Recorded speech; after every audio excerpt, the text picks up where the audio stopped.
옛날 어느 상월 마을에 밤이 되면 호랑이가 마당을 기웃거리고 낮에는 학이 구름 위를 논이는 깊고 깊은 골짜기에 아주 오래된 기와집 한 채가 자리 잡고 있었습니다. 이 집은 대대로 덕을 쌓은 선비들이 살았던 곳이라 하여 마을 사람들은 그 앞을 지나갈 때마다 옷깃을 여미고 고개를 숙여 예를 표하곤 했으니 그 기와지붕의 웅장함은 마치 산새가 날개를 펼친 듯 하였습니다. 봄이면 담장 위로 붉은 매화가 흐드러지게 피어나고 여름이면 뒤뜰 대나무 숲에서 불어오는 바람이 마루 밑까지 시원하게 식혀주던 그곳은 온 마을의 자랑이자 든든한 버팀목과도 같은 존재였으나 세월의 무상함은 어찌할 수 없는지라.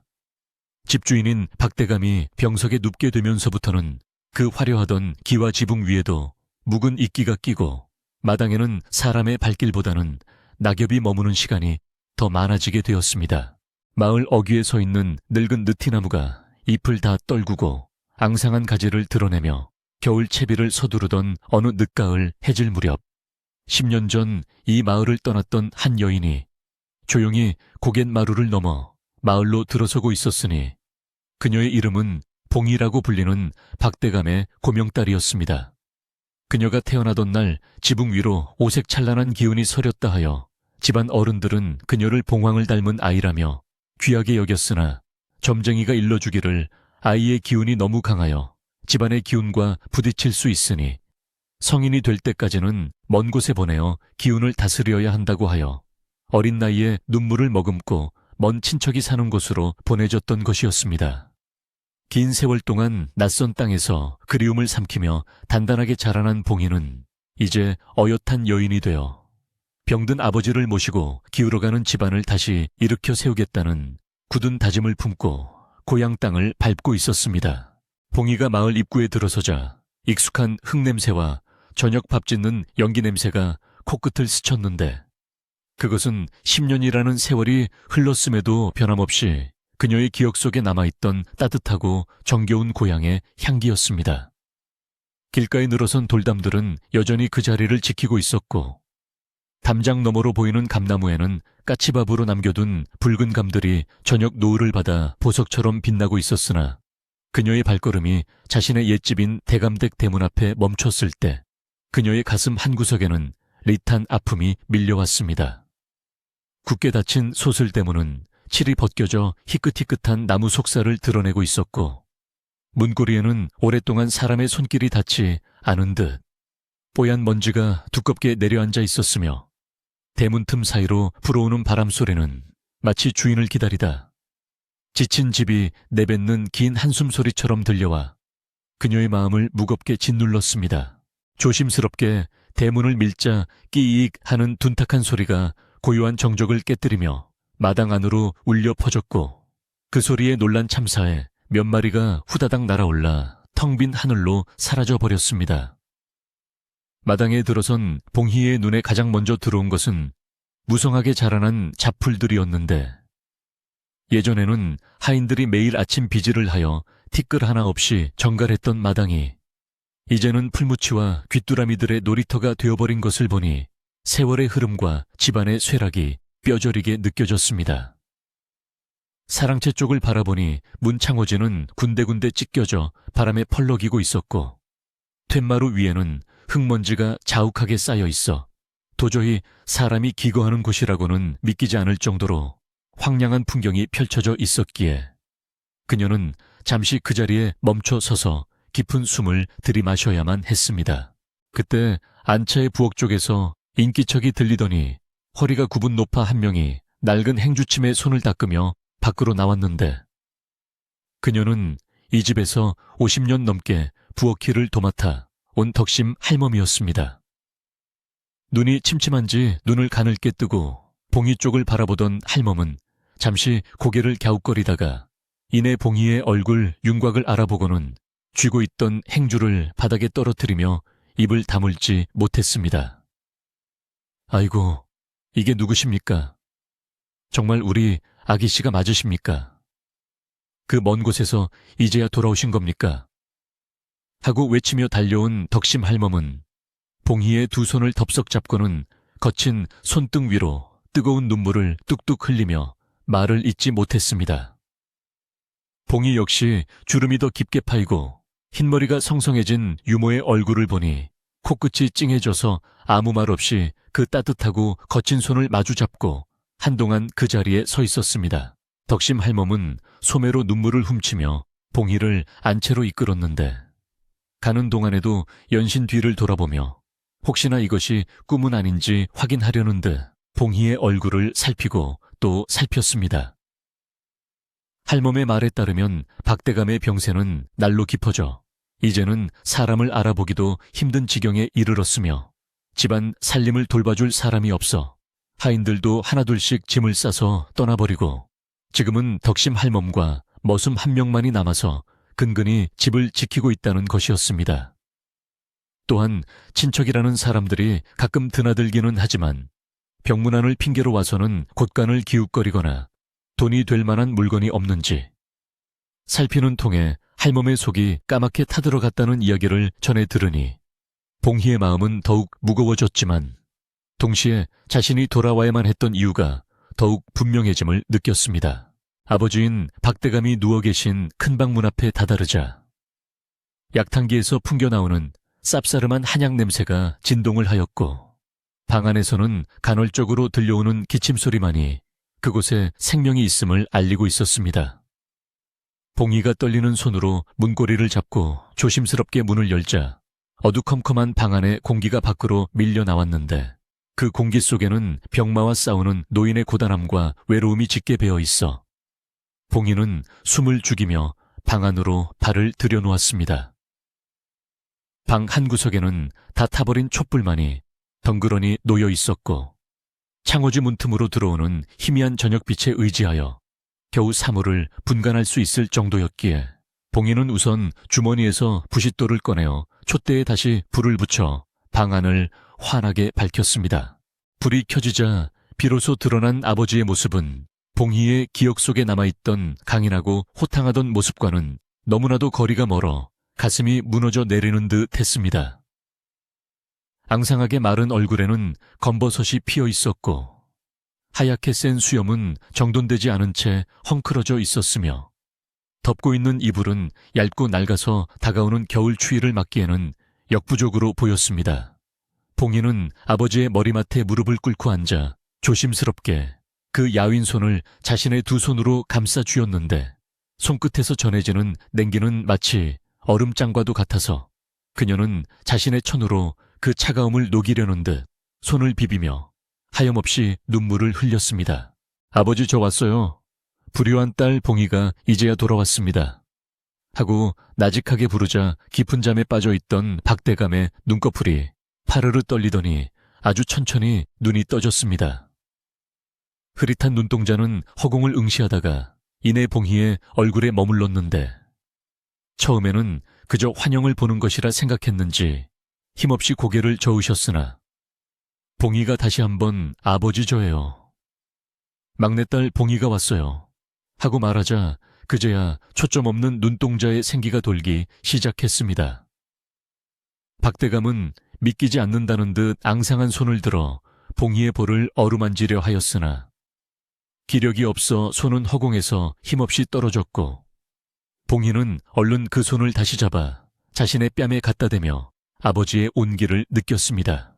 박대감의 입술이 달싹거리며 무어라 말을 하려 했지만 목소리가 나오지 않아 쇳소리 같은 바람소리만 새어나왔는데 그 눈빛만은 1000마디 말보다 더 많은 이야기를 하고 있었습니다. 그동안 얼마나 기다렸는지 얼마나 보고 싶었는지 그리고 이렇게 늦게라도 돌아와 주어 얼마나 고마운지 말하는 아버지의 눈빛을 읽으며 봉희는 지난 10년간의 외로움과 서러움이 눈 녹듯 사라지는 것을 느꼈습니다. 그녀는 아버지의 이마에 맺힌 식은땀을 닦아드리며 이제 제가 왔으니 아무 걱정 마세요. 제가 아버지 곁을 지키며 이 집안을 예전처럼 따뜻하게 만들 거예요. 라고 굳게 약속했고 그 말에 박대감은 안도한 듯 여튼 미소를 지으며 다시 깊은 잠 속으로 빠져들었습니다. 아버지가 잠드신 것을 확인한 봉희는 방을 나와 부엌으로 향했는데 그곳에는 덕심 할멈이 저녁상을 차리기 위해 분주하게 움직이고 있었습니다. 쌀독을 열어보니 바닥이 보일 정도로 쌀이 얼마 남지 않았고 찬장에는 변변한 반찬거리 하나 없었지만 봉인은 실망하지 않고 직접 소매를 걷어붙이고 쌀을 씻어 솥에 앉히고 아궁이에 불을 지폈습니다.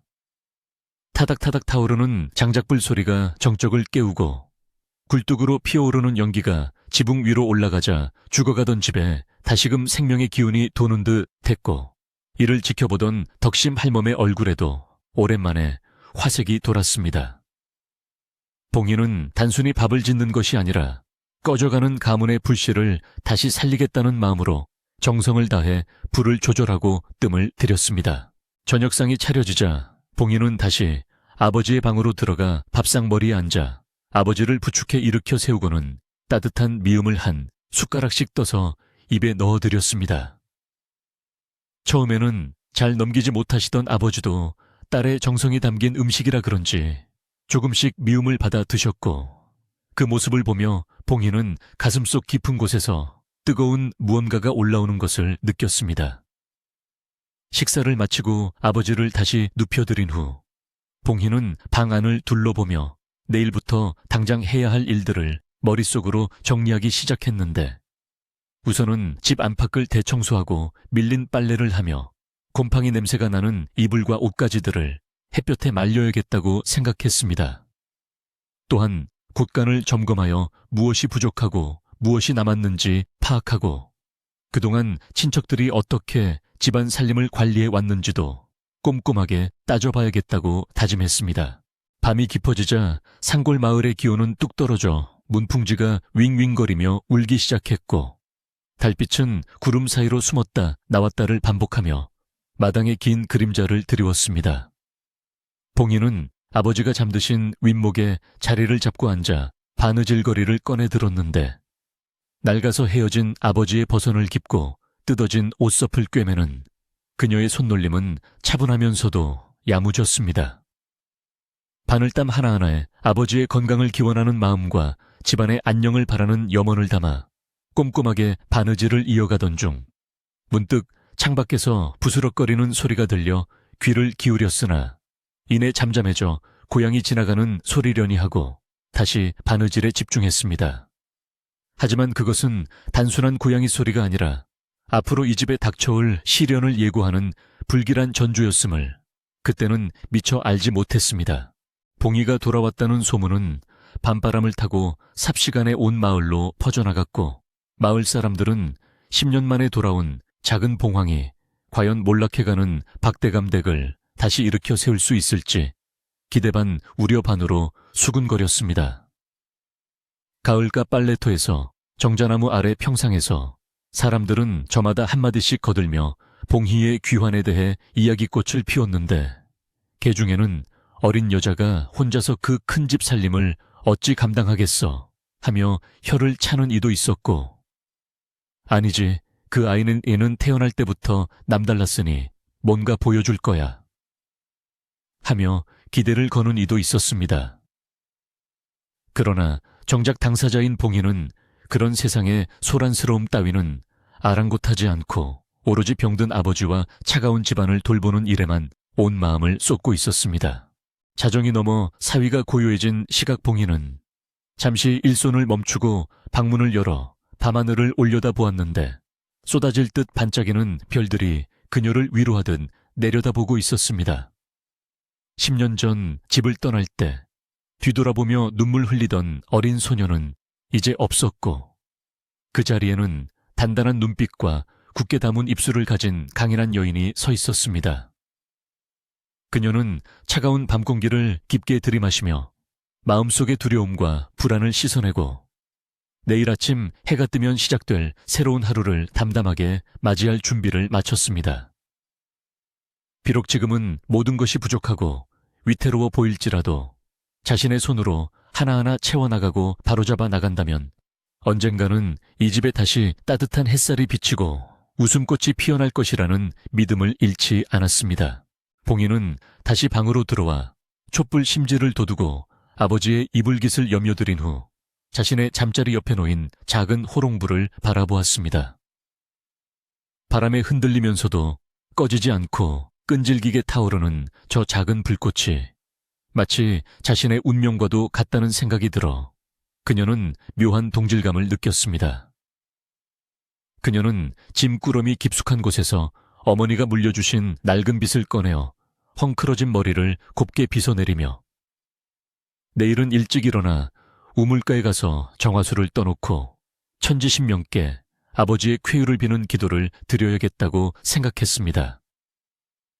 그리고 묵은 먼지를 털어내고 창호지를 새로 바르며 집안 구석구석에 자신의 손길을 닿게 하여 이 집이 더 이상 죽어가는 공간이 아니라 살아 숨쉬는 보금자리임을 증명해 보이겠노라고 다짐했습니다. 방 안의 온기는 아직 미약했지만 봉희의 마음속에서 타오르는 의지의 불꽃은 그 어느 때보다 뜨겁고 강렬했습니다. 그녀는 이제 혼자가 아니었으며 그녀가 지켜야 할 아버지와 집 그리고 잊지 말아야 할 가문의 명예가 그녀의 어깨 위에 놓여 있었기에 그녀는 더욱 강해져야만 했습니다. 밖에서는 밤새도록 겨울을 재촉하는 바람이 불어댔지만 그 바람 소리조차도 봉희에게는 자신을 응원하는 자연의 합창처럼 들려왔고 그녀는 그 소리를 자장가 삼아 잠시 고단한 몸을 누였습니다. 꿈속에서 그녀는 거대한 날개를 가진 황금빛 봉황이 되어 오색 구름 위를 날아다니며 온 세상을 밝게 비추는 꿈을 꾸었는데 그것은 앞으로 그녀가 걸어가야 할 길을 암시하는 예지몽과도 같은 것이었습니다. 새벽녘 닭 울음소리가 멀리서 들려오고 푸르스름한 여명이 창호지에 스며들 때쯤 봉희는 누구보다 먼저 눈을 뜨고 자리에서 일어났습니다. 찬물로 세수를 하고 옷매무새를 단정히 한 뒤 부엌으로 나가 아궁이에 불을 지피는 것으로 그녀의 첫 하루가 시작되었습니다. 솥뚜껑을 여닫는 소리, 도마질하는 소리, 물 깃는 소리가 규칙적으로 들려오자 집안의 공기는 한층 활기차게 변했고 이를 듣고 잠에서 깬 머슴과 덕심 할멈도 서둘러 나와 각자의 일터로 향했습니다. 봉희의 부지런함과 성실함은 잠들어 있던 집안 사람들을 깨우는 자명종과도 같았으며 그녀의 존재만으로도 집안에는 보이지 않는 질서와 활력이 생겨나기 시작했습니다. 아침 햇살이 마당 가득 비쳐들 때 봉희는 빗자루를 들고 마당으로 나가 쌓인 낙엽을 쓸어내기 시작했는데 빗질 소리가 삭삭 하고 경쾌하게 울려 퍼졌습니다. 그녀가 지나간 자리마다 묵은 먼지가 사라지고 깨끗한 흙바닥이 드러났으며 그 모습은 마치 그녀가 집안의 어두운 기운을 걷어내고 밝은 기운을 불러들이는 의식처럼 보였습니다. 대문 밖을 지나가던 마을 사람들도 열린 대문 사이로 보이는 깨끗해진 마당과 부지런히 움직이는 봉희의 모습을 보며 고개를 끄덕였고 역시 그 집 딸이 돌아오니 다르긴 다르구먼 하며 칭찬을 아끼지 않았습니다. 그렇게 봉희는 말보다는 행동으로 화려함보다는 소박함으로 자신의 자리를 묵묵히 찾아가고 있었고 이것이야말로 진정한 주인의 자세임을 몸소 보여주고 있었습니다. 그러나 이 평화로운 아침의 고요함 뒤에는 검은 그림자가 서서히 다가오고 있었으니 그것은 바로 호시탐탐 이 집안의 재산을 노리던 먼 친척 칠성의 존재였습니다. 봉희가 돌아왔다는 소식을 전해 들은 칠성은 자신의 계획이 틀어질까 전전긍긍하며 음흉한 계략을 꾸미기 시작했고 그의 탐욕스러운 눈빛은 평온해 보이는 박대감 댁을 향해 번뜩이고 있었습니다. 하지만 아직 봉희는 그 사실을 모른 채 오직 아버지를 위한 약을 다리는 데에만 온 정성을 쏟고 있었으며 약탕기 앞을 지키고 앉아 부채질을 하는 그녀의 얼굴에는 땀방울이 송글송글 맺혀 있었습니다. 약다리는 냄새가 담장을 넘어 골목길까지 그윽하게 퍼져나갈 무렵 불청객의 발소리가 저 멀리서 들려오기 시작했으나 집안은 여전히 약 냄새와 밥 짓는 냄새로 평화롭기만 했습니다. 봉희가 정성껏 달인 약을 아버지께 드리고 빈 그릇을 들고 나올 때 마당 한 구석에 피어난 늦깎이 국화꽃 한 송이가 눈에 들어왔습니다. 찬소리를 맞고도 꿋꿋하게 피어난 그 노란 꽃잎이 마치 자신을 보고 웃어주는 것만 같아 봉이는 잠시 걸음을 멈추고 그 꽃을 들여다보았습니다. 너도 참 힘들게 피었구나. 그래도 이렇게 예쁘게 피어나니 얼마나 대견하니. 하고 혼잣말을 건네며 그녀는 국화꽃의 강인한 생명력을 담고 싶다고 생각했습니다. 그리고 언젠가는 이 집 마당 가득 국화 향기가 진동하고 웃음소리가 끊이지 않는 날이 올 것이라 믿으며 오늘도 내일도 변함없이 자신의 자리를 지켜나갈 것을 다짐했습니다. 그 순간 대문 밖에서 누군가의 헛기침 소리가 들려왔고 그 소리는 앞으로 닥쳐올 파란을 예고하는 신호탄과도 같았으나 봉이는 침착하게 옷매무새를 가다듬으며 대문을 향해 고개를 돌렸습니다. 대문 밖에서 들려온 헛기침 소리의 주인은 바로 박대감의 먼 친척이자 그동안 집안의 대소사를 도맡아 관리해온 칠성이라는 자였는데 그는 뒷짐을 지고 거드름을 피우며 마당으로 들어섰습니다. 기름기가 흐르는 그의 얼굴은 병석에 누워있는 박대감의 초라한 모습과는 대조적으로 아주 윤택해 보였고 입고 있는 비단 두루마기는 햇빛을 받아 번들거리고 있어 보는 이로 하여금 위화감을 느끼게 하기에 충분했습니다.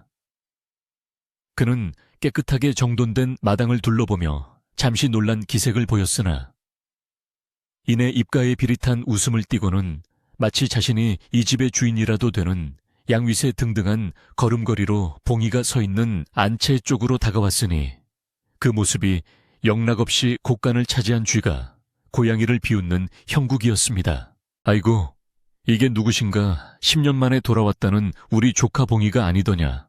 내 소문은 들었다만 이렇게 불쑥 나타날 줄은 꿈에도 몰랐구나.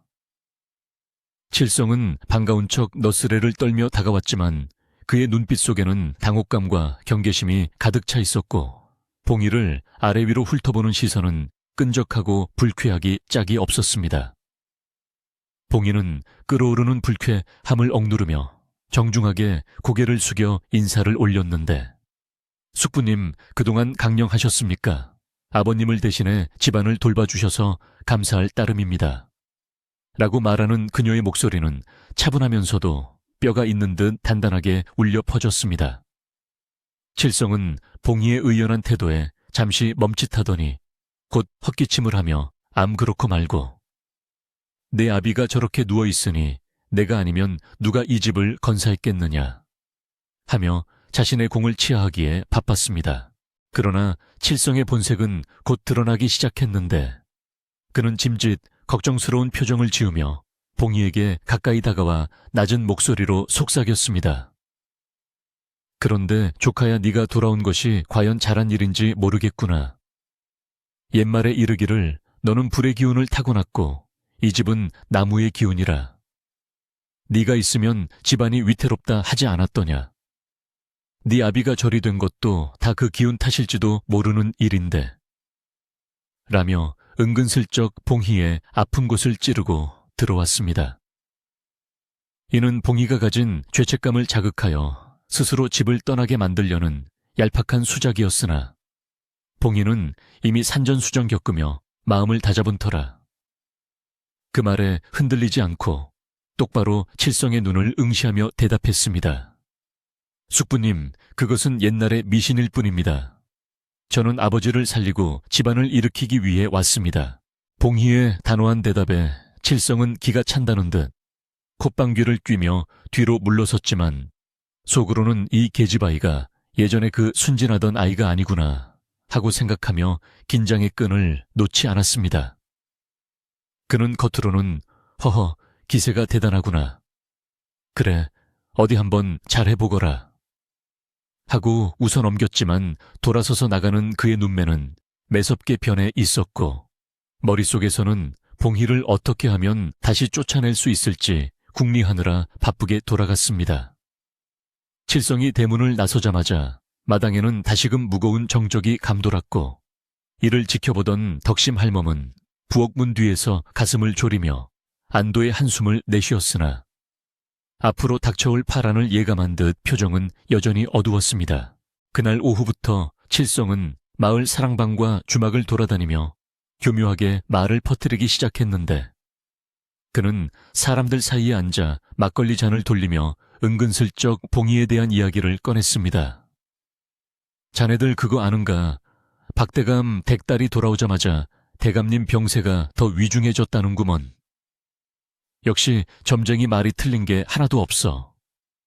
그 아이 기운이 너무 세서 집안의 양기를 다 빨아먹는 게야. 하며 혀를 쭈쭈쭈 찼습니다. 처음에는 반신반의하던 마을 사람들도 칠성이 밥이며 술이며 사주면서 계속해서 같은 말을 반복하자 하나둘씩 그 말에 귀를 기울이기 시작했고, 하긴 10년 전에도 그런 말이 있었지. 집에 불이 날 뻔했다던가 하며 없던 이야기까지 덧붙여 소문은 눈덩이처럼 불어나기 시작했습니다.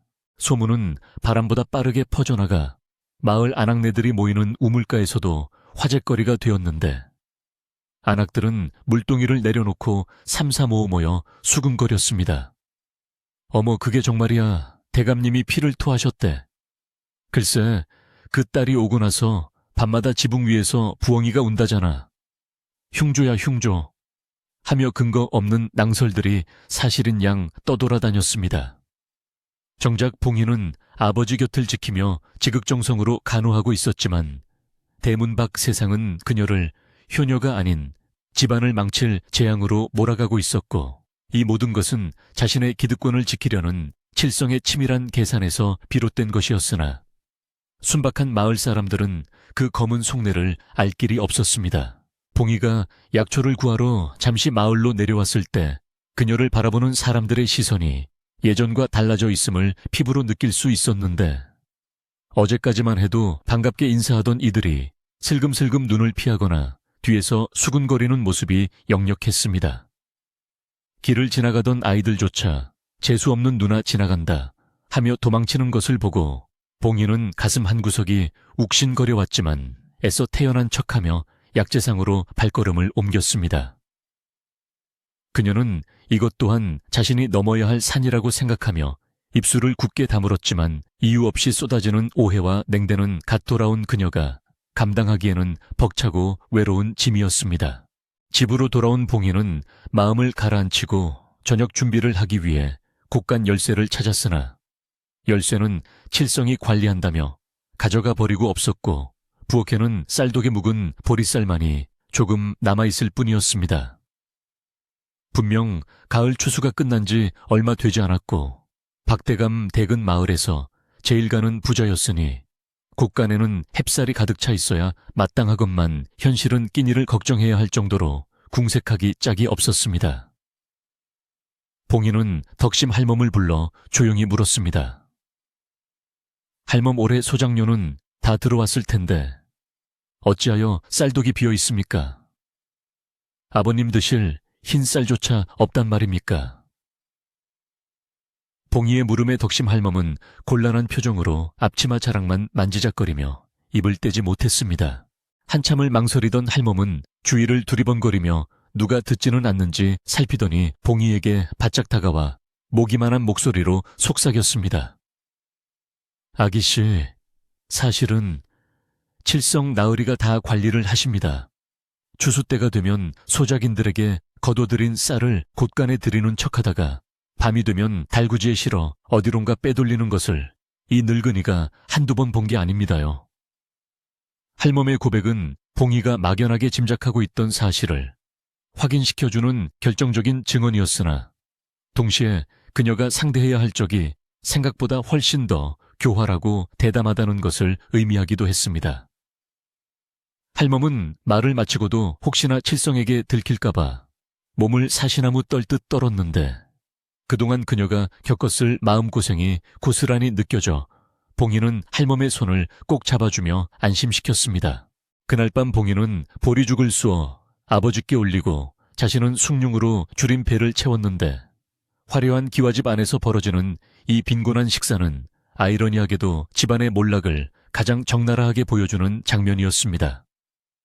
칠성은 자신의 집에서 기름진 고기와 햅쌀밥을 먹으며 배를 두드리고 있을 것을 생각하니 봉희의 속에서 천불이 일어났지만 지금 당장 가서 따져 묻기에는 증거가 부족했고 아버지가 충격을 받으실까봐 섣불리 행동할 수도 없었습니다.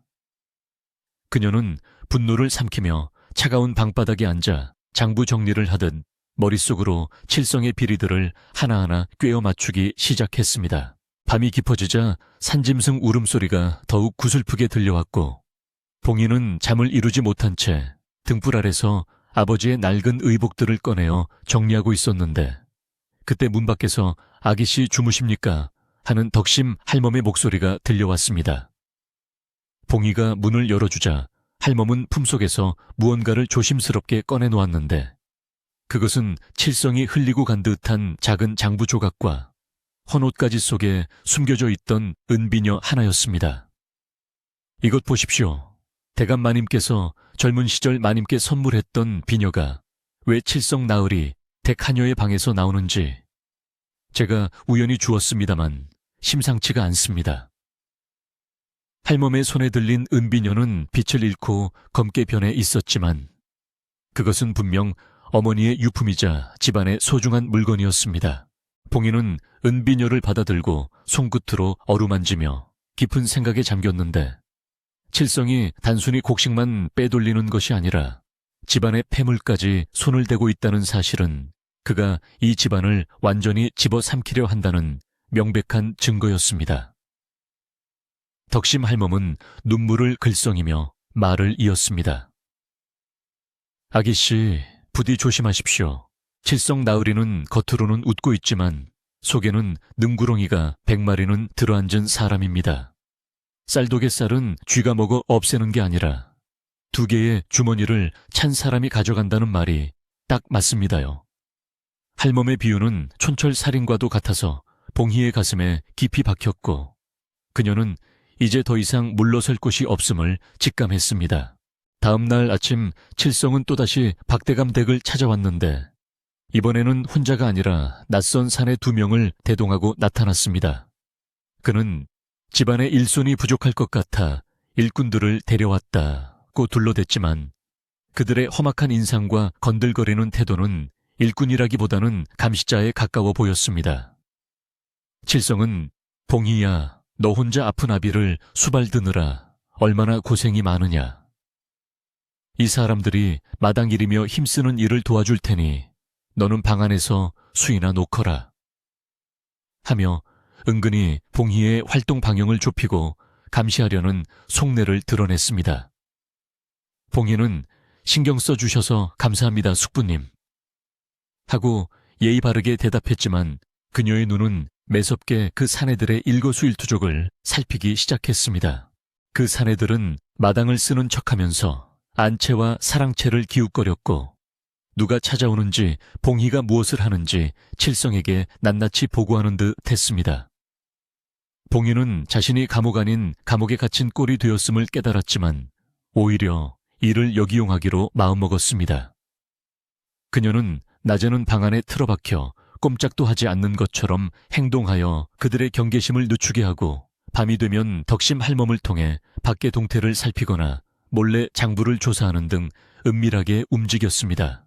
마치 사냥감을 노리는 맹수가 풀숲에 몸을 숨기고 숨을 죽이듯 봉희는 때를 기다리며 조용히 힘을 비축하고 있었습니다. 그러던 중 봉희는 칠성이 입고 온 조끼의 단추가 아버지의 옛날 예복에 달려있던 자개 단추와 똑같다는 것을 발견하게 되었습니다. 아버지가 즐겨 입으시던 그 옷은 몇 년 전 잃어버렸다고 하여 모두가 안타까워했던 옷이었는데 그것이 칠성의 옷으로 탈바꿈하여 버젓이 그의 몸에 걸쳐져 있는 것을 보니 기가 막힐 노릇이었습니다. 봉희는 끓어오르는 분노를 억누르며 짐짓 모르는 척 숙부님 조끼가 참으로 고풍스럽고 멋집니다. 어디서 구하셨는지요? 하고 물었습니다. 칠성은 당황한 기색을 감추며 이거 장터에서 비싼 돈 주고 샀지. 역시 보는 눈이 있구나. 하며 얼버무렸지만 그의 흔들리는 동공은 그가 거짓말을 하고 있음을 여실히 보여주고 있었습니다. 시간이 흐를수록 집안의 분위기는 더욱 흉흉해져 갔는데 밤마다 이유를 알 수 없는 돌이 날아와 장독이 깨지는가 하면 우물가에 죽은 쥐가 놓여있는 등 칠성의 사주를 받은 듯한 괴롭힘이 이어졌습니다. 덕심 할멈은 무서워서 밤잠을 설쳤지만 봉인은 눈 하나 깜짝하지 않고 아침마다 묵묵히 깨진 독을 치우고 우물을 청소했습니다. 그녀의 이런 침착함은 오히려 칠성과 그 일당들을 불안하게 만들었는데 그들은 봉이가 겁을 먹고 도망칠 것이라 예상했지만 그녀는 바위처럼 꿈쩍도 하지 않고 그 자리를 지키고 있었기 때문입니다. 봉이는 이 모든 유치한 괴롭힘이 자신의 인내심을 시험하는 것임을 알고 있었기에 더욱더 의연한 태도로 일관했습니다. 어느 날 늦은 밤 봉이는 아버지가 잠시 정신이 든 틈을 타 조용히 물었습니다. 아버지, 곳간 열쇠와 집문서가 어디 있는지 기억하십니까? 박대감은 힘겹게 눈을 뜨고 가쁜 숨을 몰아쉬며 손가락으로 벽장 속 깊은 곳을 가리켰습니다. 봉이가 벽장을 뒤져보았지만 그곳은 이미 텅 비어 있었고 이는 칠성이 이미 오래전에 중요한 문서들을 손에 넣었음을 의미하는 것이었습니다. 박대감은 자신의 무력함에 눈물을 흘리며 가슴을 쳤지만 봉이는 괜찮습니다, 아버지. 제가 반드시 찾아오겠습니다. 라고 말하며 아버지의 손을 꼭 잡아드렸습니다. 이제 싸움의 대상과 목표가 명확해졌으니 봉이는 더 이상 망설일 이유가 없었습니다. 봉이는 다음 날부터 전략을 바꾸어 칠성에게 더욱 살갑게 대하기 시작했습니다. 숙부님 덕분에 제가 이렇게 편하게 지냅니다. 내일은 제가 감사의 뜻으로 술상을 한번 차려 올리겠습니다. 하며 칠성을 안심시켰습니다. 칠성은 이제야 이 계집이 주제 파악을 했구나 생각하며 껄껄 웃었고 경계심을 풀고 저녁 초대에 응하겠다고 했습니다. 이는 봉희가 칠성의 방심을 유도하여 결정적인 증거를 잡기 위해 파놓은 함정이었으나 탐욕에 눈이 먼 칠성은 그 달콤한 제안 뒤에 숨겨진 날카로운 칼날을 보지 못했습니다. 봉희는 덕심 할멈과 함께 정성껏 술상을 준비하면서 한편으로는 마을에서 가장 입이 무겁고 정의로운 촌장 어른을 찾아가 도움을 청할 계획을 세웠습니다. 그녀는 단순히 칠성을 비난하는 것만으로는 부족하며 마을 어른들이 보는 앞에서 그의 죄상을 명백히 밝혀야만 다시는 이런 일이 생기지 않을 것이라 판단했기 때문입니다. 바람이 거세게 불어와 창호주 문을 덜컹거리게 만들었지만 봉희의 눈빛은 흔들림 없이 빛나고 있었고 그녀의 머릿속에는 내일 밤 펼쳐질 일들이 한 폭의 그림처럼 그려지고 있었습니다. 마을에는 여전히 봉희에 대한 흉흉한 소문이 떠돌고 있었지만 봉희는 아랑곳하지 않고 묵묵히 자신의 할 일을 해나갔습니다. 그녀는 뒷산에 올라가 아버지의 약에 쓸 귀한 약초를 캐오기도 하고 찢어진 창호지를 덧바르며 집안의 단열을 보강하기도 했습니다. 그러한 그녀의 모습은 마치 폭풍우가 몰아치기 전 고요하게 뿌리를 내리는 나무와도 같았으며 그 끈질긴 생명력은 보는 이로 하여금 경외감을 불러일으키기에 충분했습니다. 비록 지금은 어둠 속에 갇혀 있지만 언젠가는 반드시 태양이 떠오를 것임을 믿어 의심치 않는 봉희의 마음은 이미 승리를 예감하고 있는지도 몰랐습니다. 밤하늘에 먹구름이 잔뜩 끼어 달빛조차 희미한 밤, 칠성은 자기 집 안방에서 훔쳐온 박대감의 장부를 들여다보며 흐뭇한 미소를 짓고 있었습니다. 이 모든 것이 내 것이 되는 날이 멀지 않았어. 그 병든 늙은이와 맹랑한 계집만 처리하면. 그는 혼자 중얼거리며 술잔을 기울였지만 그 시각 봉희의 방에서는 촛불이 밤새도록 꺼지지 않고 타오르고 있었습니다.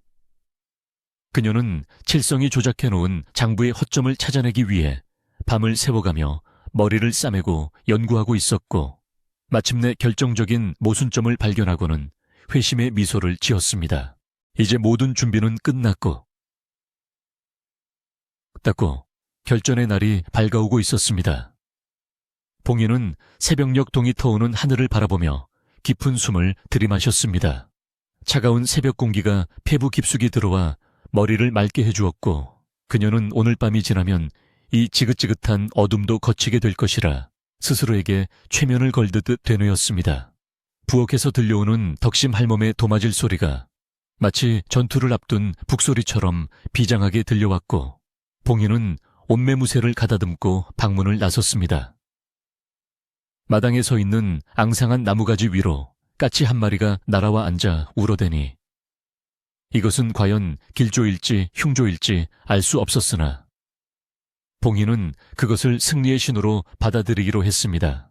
동이 트기 전 푸르스름한 새벽 안개가 마을을 감싸고 있을 때 봉인은 남몰래 사랑채 뒤편에 있는 낡은 곳간으로 향했습니다.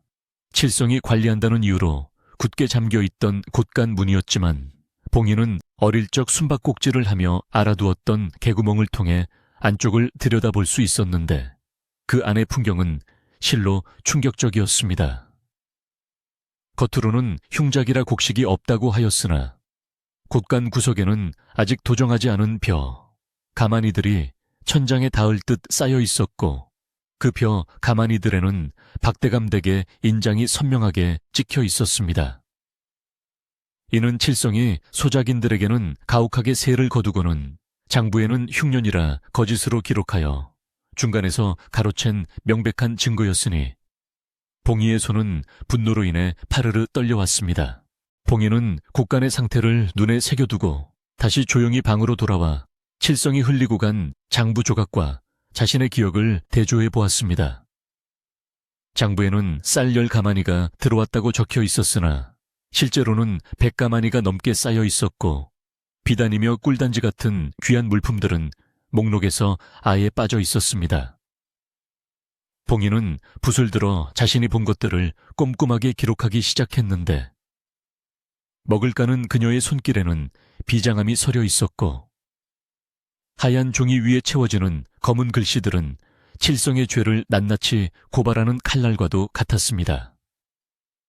이제 심증은 확증이 되었고 남은 것은 이 사실을 어떻게 만천에 공개하여 아버지를 지키고 집안을 바로잡느냐 하는 것이었습니다. 아침이 밝자마자 칠성은 여느 때와 다름없이 뻔뻔한 얼굴로 대문을 들어섰는데 오늘은 웬 낯선 중년 여인을 대동하고 있었습니다.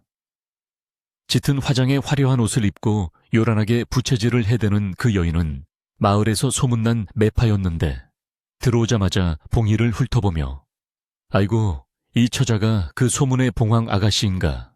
곱긴 고운데 팔자가 드세게 생겼구먼. 하며 무례한 언사를 서슴지 않았습니다. 봉이는 불쾌함을 감추고 정색하며 물었습니다. 숙부님, 이른 아침부터 귀한 손님을 모시고 오시다니 무슨 일이십니까? 칠성은 능글맞게 웃으며 대답했습니다. 내 나이가 벌써 홍의를 꽉 채우지 않았느냐. 아비, 병구안도 중요하지만 너도 제 짝을 찾아가야지. 내가 아주 좋은 혼처를 구해왔으니 그리 알거라. 칠성의 속셈은 너무나도 뻔했는데 봉이를 시집 보낸다는 명분으로 이 집에서 쫓아내고 박대감이 세상을 떠나면 자연스럽게 모든 재산을 독차지하려는 수작이었습니다. 매파는 칠성의 눈치를 보며 거들었습니다. 저기 산 너머 윗마을 최부자 댁인데 재산도 넉넉하고 신랑감도 훤칠하니 아주 금상첨화야. 다만 그 댁이 좀 멀어서 한번 가면 친정에 오기는 힘들겠지만 여자가 출가외인이라는데 그게 무슨 대수겠어 라며 봉희의 의사는 묻지도 않고 혼사를 기정사실화하려 들었습니다. 봉희는 차가운 눈빛으로 매파를 쏘아보며 단호하게 말했습니다. 아버지가 저리 누워 계신데 혼인이라니요. 저는 아버지가 쾌차하실 때까지는 절대 집을 떠나지 않을 것입니다. 봉희의 거절에 칠성의 얼굴이 불그락 푸르락해지더니 본색을 드러내며 소리를 질렀습니다. 네가 감히 어른이 하라는 대로 하지 않고 토를 다느냐. 네가 이 집에 들어와서 되는 일이 하나도 없다. 네 기운이 너무 세서 아비병이 낫질 않는 것이야. 썩 나가서 남의 집 귀신이나 되어라. 칠성은 봉희의 아픈 구석을 다시 한번 찌르며 모욕을 주었지만 이번에는 봉희도 물러서지 않았습니다. 그녀는 똑바로 고개를 들고 칠성을 노려보며 제가 나가는 것이 두려우신 겁니까? 아니면 제가 이 집에 남아서 숙부님이 하신 일들을 알게 되는 것이 두려우신 겁니까? 하고 뼈있는 말을 던졌습니다. 칠성은 흠칫 놀라며 뒷걸음질 쳤지만 이내 눈을 부라리며 억지를 부리기 시작했습니다. 소란스러운 소리에 사랑채에 누워있던 박대감이 신음소리를 내며 뒤척이자 봉인은 얼른 아버지에게 달려가려 했으나 칠성이 앞을 가로막았습니다. 네, 아비도 너를 내보내고 싶어 할 게다. 내가 직접 물어보겠다. 하며 칠성은 병든 박대감의 방으로 들이닥쳤습니다. 그는 숨을 헐떡이는 박대감의 귀에 대고 소리쳤습니다. 형님, 이 아이를 어서 시집 보내야 형님 병이 낫습니다. 제가 다 알아서 할 테니 도장만 찍어주십시오. 하며 품에서 미리 준비한 혼서지와 인주를 꺼내 박대감의 손을 억지로 끌어당겼습니다. 힘없는 박대감은 고개를 저으며 거부하려 했지만 칠성의 완력을 당해낼 재간이 없었습니다. 그때 봉이가 방 안으로 뛰어들어와 칠성의 팔을 잇는 힘껏 뿌리치며 소리쳤습니다. 이게 무슨 폐륜입니까? 당장 나가십시오. 평소 조용하던 봉이가 사자처럼 무섭게 달려들자 칠성은 깜짝 놀라 뒤로 넘어질 뻔했습니다. 봉이는 아버지 앞을 가로막고 서서 두 팔을 벌려 칠성을 막아섰는데 그 모습이 마치 새끼를 지키는 어미새처럼 비장하고 강렬했습니다. 숙부님이 이 집안의 어른 대접을 받고 싶으시다면 행동을 똑바로 하셔야 할 것입니다. 아버지를 괴롭히는 것은 제가 용서하지 않습니다. 봉희의 서슬퍼런 기세에 눌린 칠성은 주섬주섬 혼서지를 챙겨들고 방을 나가며 두고 보자. 내일 모레가 제사날이니 그때 일가 친척들이 모이면 내 거취를 결정할 것이다. 라고 으름장을 놓았습니다. 칠성과 매파가 쫓겨나듯 대문을 나서자 집안에는 다시 정막이 찾아왔지만 그 정막은 전과는 달리 폭풍전야의 긴장감을 품고 있었습니다.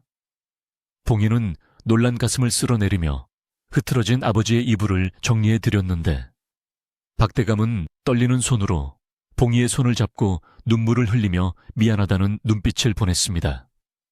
봉이는 아버지의 눈물을 닦아드리며 걱정 마세요. 제가 다 해결하겠습니다. 이제 더 이상 숙부님 맘대로 하게 두지 않을 거예요. 라고 안심시켜 드렸습니다. 하지만 봉이의 마음속에도 불안감은 자리 잡고 있었으니 다가오는 제삿날에 칠성이 친척들을 선동하여 자신을 몰아붙일 것이 분명했기 때문입니다. 그날 밤 봉이는 덕심 할멈을 불러 비장한 표정으로 말했습니다. 할멈 다가오는 제삿날이 기회입니다. 그때 모든 것을 밝혀야 해요. 그러려면 할멈의 도움이 절실합니다. 덕심 할멈은 봉희의 결의에 찬 눈빛을 보고 고개를 끄덕이며 아기씨, 제가 무엇을 하면 되겠습니까? 이 늙은 목숨을 바쳐서라도 대감마님과 아기씨를 돕겠습니다. 라고 답했습니다. 봉희는 할멈에게 귓속말로 몇 가지 지시를 내렸는데 그것은 칠성이 빼돌린 물건들이 숨겨진 장소를 확인하고 그가 장사치들과 거래한 내역을 찾아내는 위험한 임무였습니다. 할멈은 두려움에 떨면서도 주먹을 불끈 쥐며 알겠습니다. 제가 반드시 찾아오지요 하고 어둠 속으로 사라졌습니다. 봉이는 다시 장부를 꺼내어 칠성이 조작한 숫자들을 분석하기 시작했는데 밤이 깊어질수록 칠성의 비리는 더욱 명확하게 드러났습니다. 그는 쌀뿐만 아니라 밭에서 나는 채소와 과일 심지어는 산에서 베어낸 나뭇가지도 팔아넘겨 자신의 배를 채우고 있었습니다. 봉이는 이 모든 사실을 일모교연하게 정리하여 문서를 만들었고 결정적인 증거물이 될 비단 조각과 인장이 찍힌 쌀자루의 표식을 준비해 두었습니다. 창밖에서는 바람이 거세게 불어와 문풍지를 때렸지만 봉이는 흔들리지 않는 촛불처럼 밤을 하얗게 지사오며 다가올 싸움을 준비했습니다. 다음 날 마을 분위기는 심상치 않게 돌아갔는데 칠성이 미리 손을 써둔 탓에 친척들은 봉이에 대해 좋지 않은 감정을 가지고 마을로 모여들고 있었습니다. 그 어린 것이 들어와서 집안 분란을 일으킨다지 칠성 형님이 얼마나 고생을 했는데 은혜도 모르고 대든다더군. 하며 사람들은 칠성의 말만 믿고 봉희를 비난하기 바빴습니다. 봉희는 장을 보러 나갔다가 우연히 이런 이야기들을 듣게 되었지만 변명하거나 화내지 않고 묵묵히 제수용품을 고르며 가장 좋은 과일과 생선을 장바구니에 담았습니다. 그녀는 말보다는 행동으로 그리고 거짓보다는 진실의 힘으로 이 상황을 뒤집을 생각이었습니다. 집으로 돌아온 봉희는 제사 준비에 박차를 가했는데 녹그릇을 꺼내어 거울처럼 반짝이게 닦고 전을 부치고 탕국을 끓이는 냄새가 온 집안에 진동하게 만들었습니다. 칠성은 봉희가 기가 죽어 있을 줄 알았는데 오히려 보란듯이 훌륭하게 제사상을 차리는 것을 보고 내심 불안해졌지만 제삿날 친척들 앞에서 망신을 주고 쫓아내면 그만이다라고 생각하며 애써 불안감을 떨쳐버렸습니다. 그는 친척들에게 미리 뇌물을 주거나 술을 사며 자신의 편을 들어달라고 부탁해 놓았기에 이번 싸움에서 자신이 진리가 없다고 확신하고 있었습니다. 하지만 그는 봉희가 준비한 진실이라는 무기가 얼마나 강력한지 짐작조차 하지 못했습니다. 제삿날 당일 저녁이 되자 박대감 댁대문 앞에는 오랜만에 많은 사람들이 북적거렸습니다. 갓을 쓰고 도포를 입은 집안 어른들이 헛기침을 하며 들어섰고 마당에는 멍석이 깔리고 등불이 환하게 밝혀졌습니다. 칠성은 주인 행세를 하며 손님들을 맞이했고 봉희는 부엌에서 음식을 나르며 조용히 때를 기다리고 있었습니다. 사람들은 병석에 누운 박대감을 문병하고 혀를 차며 안타까워했지만 그 시선 끝에는 칠성에 대한 의심보다는 봉희에 대한 탐탁지 않음이 더 많이 묻어 있었습니다. 칠성은 의기양양하게 상석에 앉아 큰 소리로 떠들며 분위기를 주도하려 했고 봉희가 들어올 때마다 눈치를 주며 압박했습니다. 봉희는 정성껏 차린 제사상을 사랑차에 대청마루에 차려놓고 향을 피웠는데 그 향 내음이 은은하게 퍼지자 소란스럽던 좌중이 조금씩 조용해졌습니다. 봉희는 제사를 지내기 전 잠시 할 말이 있다며 어르신들 앞에 무릎을 꿇고 앉았습니다. 오늘 조상님들을 모시는 이 자리에서 제가 집안의 불미스러운 일을 꺼내게 되어 송구스럽습니다. 하오나 가문의 명예와 아버님의 안위를 위해 반드시 밝혀야 할 진실이 있기에 용기를 내었습니다. 봉희의 차분하고도 당당한 목소리에 사람들은 웅성거리기 시작했고 칠성은 안색이 굳어지며 제사 지내기 바쁜데 무슨 헛소리냐, 당장 물러가라 하고 소리쳤습니다. 하지만 집안의 가장 큰 어른인 문중 할아버지가 손을 들어 칠성을 제지하며 말했습니다. 가만히 있어 보게. 아이가 할 말이 있다지 않나. 어디 한번 들어보세. 할아버지의 허락이 떨어지자 봉희는 품속에서 정리해둔 문서를 꺼내어 어르신들 앞에 내려놓았습니다. 그리고 칠성을 똑바로 바라보며 말했습니다. 숙부님, 지난 가을 추수 때 들어온 햅쌀이 모두 어디로 갔습니까? 여기 장부에는 흉작이라 적혀 있으나 제가 확인한 바로는 숙부님 댁 곳간에 우리 가문의 인장이 찍힌 쌀가마니가 가득했습니다. 봉희의 폭탄 선언에 좌중은 찬물을 끼얹은 듯 조용해졌고 칠성은 이 인연이 미쳤나? 어디서 말도 안 되는 모함을 하느냐? 하며 길길이 날뛰었습니다. 봉희는 눈 하나 깜짝하지 않고 덕심 할멈을 불렀습니다. 할멈 어제 숙부님 댁담장 너머로 본 것을 말씀해 주세요. 덕심 할멈은 떨리는 몸을 이끌고 들어와 엎드리며 울먹이는 목소리로 말했습니다. 제 눈으로 똑똑히 보았습니다요. 우리 대감마님 댁 곳간에서 나간 비단과 쌀가마니들이 칠성 나으리 댁 광으로 들어가는 것을요. 그리고 나으리께서 입고 계신 저 비단 조끼도 원래는 대감마님의 것입니다. 할멈의 증언이 이어지자 칠성의 얼굴은 사색이 되었고 친척들의 시선은 칠성에게로 쏠리기 시작했습니다. 봉희는 여기서 멈추지 않고 칠성이 횡령한 내역이 적힌 진짜 장부와 가짜 장부를 비교해서 보여주며 조목조목 따져 물었습니다. 조상님들께서 물려주신 이 집안의 재산은 개인의 욕심을 채우라고 있는 것이 아닙니다. 아버님이 병석에 계신 틈을 타 집안을 거덜내고 그것도 모자라 저를 쫓아내려 하신 숙부님의 행동은 천륜을 어기는 죄입니다. 봉희의 호소력. 짙은 목소리는 사람들의 마음을 움직였고 칠성은 궁지에 몰려 식은땀을 줄줄 흘렸습니다. 그는 아니다, 모함이다. 저 계집이 나를 몰아내려고 꾸민 짓이다 라고 발악했지만 이미 드러난 증거들은 너무나도 명백했습니다. 문중 할아버지는 장부를 꼼꼼히 훑어보더니 녹이 띈 얼굴로 칠성을 바라보며 이게 사실인가? 자네가 형님의 재산에 손을 댔다는 말인가? 하고 호통을 쳤습니다. 상황이 불리하게 돌아가자 칠성은 갑자기 태도를 바꾸어 읍소 작전으로 나왔습니다. 형님, 병 구안하느라 돈이 많이 들어서 잠시 융통한 것뿐입니다. 제가 다 갚으려고 했습니다. 하지만 봉인은 칠성이 매파를 불러 자신을 억지로 시집 보내려 했던 혼서지까지 꺼내 보이며 쐐기를 박았습니다. 병구한 비용을 마련한다면서 왜 저를 돈 많은 집에 팔아넘기려 하셨습니까? 이것이 조카를 생각하는 마음입니까? 봉희의 날카로운 지적에 칠성은 더 이상 변명할 말을 찾지 못하고 바닥에 주저앉고 말았습니다. 제사상은 진실을 심판하는 법정이 되었고 조상님들의 영정 앞에서 칠성의 추악한 욕심은 만천하에 드러나게 되었습니다. 마당에 모인 사람들은 배신감에 웅성거렸고 그동안 칠성의 말만 믿고 봉희를 오해했던 친척들은 부끄러움에 고개를 들지 못했습니다. 바람이 횡하니 불어와 촛불이 일렁겼지만 봉희는 그 어느 때보다 단단하게 서 있었고 그녀의 등 뒤로는 마치 거대한 봉황의 날개가 펼쳐진 듯한 기품이 서려 있었습니다. 이제 모든 진실이 밝혀졌으니 남은 것은 칠성에 대한 처분과 집안의 질서를 바로잡는 일뿐이었습니다. 봉희는 깊은 숨을 내쉬며 아버지 박대감이 누워있는 방 쪽을 바라보았는데 문틈으로 새어나오는 아버지의 기침소리가 마치 잘했다 내 딸아 하고 격려하는 듯 들려왔습니다.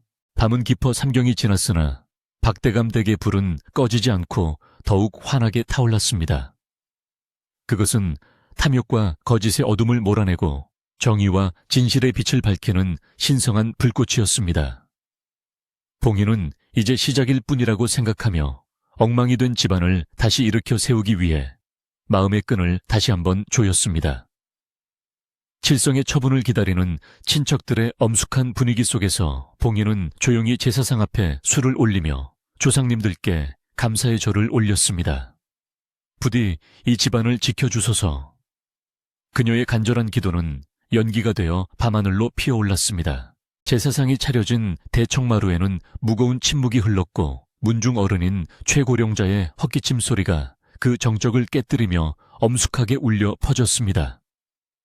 그는 떨리는 손으로 봉희가 내민 장부와 증거물들을 하나하나 살펴보았는데 페이지를 넘길 때마다 그의 미간은 점점 더 깊게 찌푸려졌고 입가에는 분노로 인한 경련이 일어났습니다. 칠성은 마치 도살장에 끌려온 소처럼 눈을 리며 어쩔 줄 몰라 했고 방금 전까지만 해도 봉희를 비난하던 친척들은 서로의 얼굴만 쳐다보며 자신들이 그동안 칠성의 새치 혀에 놀아났음을 깨닫고 부끄러움에 고개를 들지 못했습니다. 바람이 문풍지를 세차게 흔들었지만 방 안의 사람들은 숨소리조차 크게 내지 못할 정도로 팽팽한 긴장감에 휩싸여 있었습니다.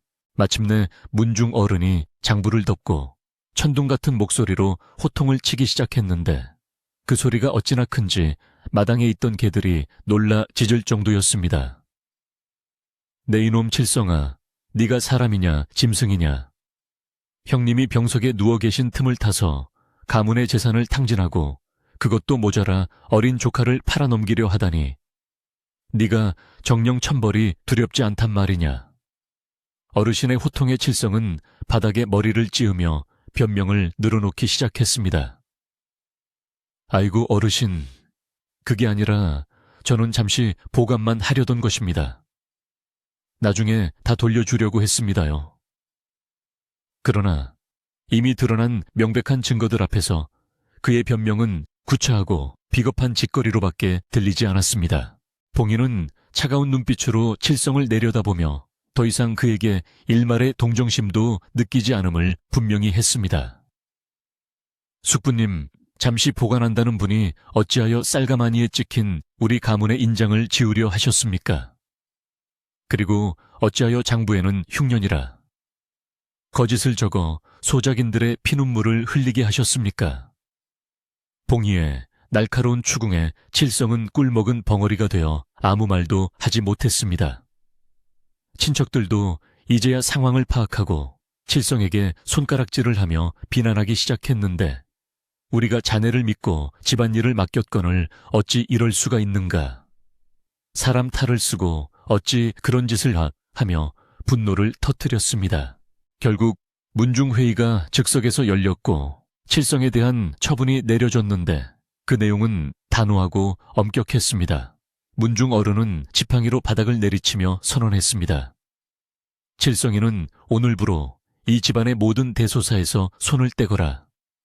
그리고 내일 해가 뜨기 전까지 내 놈집 곳간에 있는 쌀과 비단 그리고 빼돌린 모든 재물을 원래대로 돌려놓거라. 만약 쌀 한 톨이라도 빈다면 관에 고발하여 엄한 벌을 받게 할 것이다. 이는 가문의 명예를 생각하여 관에 넘기지는 않되 집안에서 칠성의 존재를 완전히 지워버리겠다는 뜻이었습니다. 칠성은 사색이 되어 한 번만 용서해 주십시오 하고 매달렸지만 이미 등 돌린 민심을 되돌릴 수는 없었습니다. 칠성은 도망치듯 대문 밖으로 쫓겨났고 그의 뒷모습은 처량하기 그지없었으나 아무도 그를 동정하지 않았습니다. 그가 사라지자 집안을 짓누르던 검은 먹구름이 거친 듯 공기가 한결 가벼워졌고 사람들은 그제야 안도의 한숨을 내쉬었습니다. 봉인은 흐트러진 옷매무새를 가다듬고 어르신들께 정중히 절을 올리며 말했습니다. 집안의 부끄러운 모습을 보여드려 송구합니다. 하오나 이제라도 바로잡을 수 있게 되어 다행이라 생각합니다. 제사가 늦어졌으니 이제 정성을 다해 조상님들을 모시겠습니다. 그녀의 의연하고 침착한 태도에 어르신들은 고개를 끄덕이며 암 그래야지. 네가 우리 집안의 기둥이다. 라며 칭찬을 아끼지 않았습니다. 다시 시작된 제사는 그 어느 때보다 경건하고 엄숙하게 진행되었는데 향연기가 피어오르고 술잔이 오가는 동안 모두의 마음속에는 조상님에 대한 죄송함과 봉희에 대한 고마움이 교차했습니다. 봉희가 잔을 올리고 절을 할 때 그녀의 모습은 마치 고난을 이겨내고 날아오르는 봉황처럼 기품이 넘쳤고 참석한 친척들은 그녀에게서 예전 박대감에 강인했던 모습을 떠올렸습니다. 제사가 끝나고 음복을 하는 자리가 마련되자 어색했던 분위기는 조금씩 풀어지기 시작했고 사람들은 봉희가 내온 술과 음식을 나누며 서로의 안부를 묻고 웃음꽃을 피웠습니다. 음복 자리에서 친척 아주머니 한 분이 봉희의 손을 잡으며 눈물을 글썽였습니다. 봉희 이야 미안하다. 우리가 칠성의 말만 듣고 너를 오해했구나. 그 어린 나이에 얼마나 마음고생이 심했겠니. 봉희는 아주머니의 손을 따뜻하게 맞잡으며 미소 지었습니다. 아닙니다, 고모님. 다 지나간 일입니다. 이제부터 제가 잘하면 되지요. 앞으로도 많이 도와주십시오. 봉희가 앙금을 남기지 않고 너그럽게 받아주자 친척들은 그녀의 넓은 마음씨에 다시 한번 감탄했습니다. 그날 밤 대감댁 대청마루는 늦은 시간까지 불이 꺼지지 않았고 오랜만에 사람들의 온기로 가득 찼습니다. 손님들이 모두 돌아가고 집안이 다시 고요해지자 봉희는 피곤한 몸을 이끌고 아버지의 방으로 들어갔습니다. 박대감은 잠들지 않고 깨어 있었는데 방 밖에서 들려오던 소란과 해결 과정을 모두 듣고 계셨던 모양이었습니다. 봉희가 다가가 앉자 아버지는 힘겹게 손을 들어 봉희의 머리를 쓰다듬어 주셨습니다.